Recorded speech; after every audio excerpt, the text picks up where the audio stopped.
गावखेड्यात पूर्ण वेळ आरोग्य सेवा देणाऱ्या आशा सेविका यांचे मानधन 6 महिन्यापासूनचे थकीत. अमरावती जिल्ह्यातील संसदेत प्रतिनिधित्व करणाऱ्या सन्माननीय खासदारांची भेट. एका आठवड्यात केंद्र सरकारच्या कडील थकीत मानधन आशा सेविकांना मिळेल, सन्माननीय खासदारांनी दिली ग्वाही. आशा सेविका भगिनी गावखेड्यातील अतिशय कमी मानधनावर जास्त काम करतात.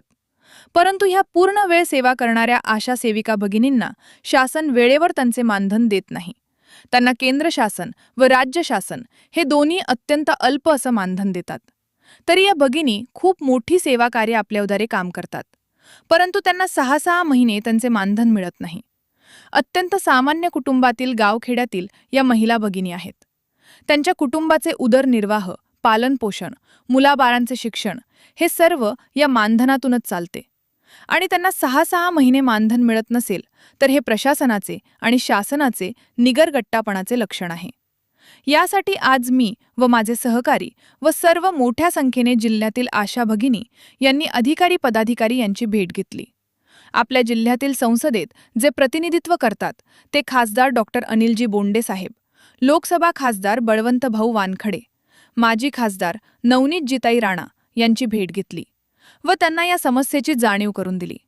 डॉक्टर अनिलजी बोंडे साहेब यांनी तात्काळ संबंधित मंत्र्यांच्या पीएला फोन लावून याबाबत विचारणा केली व कालच ते दिल्लीला अधिवेशनासाठी रवाना होत असल्यामुळे हा प्रश्न तात्काळ निकाली काढू व या महिला भगिनींना त्यांची हक्काचे थकीत मानधन तात्काळ मिळेल अशी ग्वाही दिली.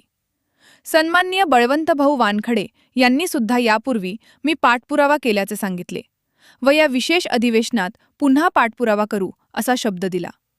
तसेच माजी खासदार सन्माननीय नवनीतजी राणा यांनी सुद्धा संबंधित खात्याच्या मंत्र्यांशी चर्चा करून हा प्रश्न सोडवण्याची विनंती केली आणि लवकरात लवकर आशा भगिनींना त्यांचे 6 महिन्याचे थकीत मानधन मिळेल अशी ग्वाही दिली. आम्ही आशा करतो की या आशा भगिनींचे मानधन तात्काळ त्यांना मिळेल, जेणेकरून केंद्र शासनाकडील असलेला हा प्रश्न हे आमचे संसदेत प्रतिनिधित्व करणारे जनप्रतिनिधी सोडवतील असा 100% विश्वास आहे. नाही तर अन्यायाविरुद्ध लढणे आमचे कर्तव्य आहे.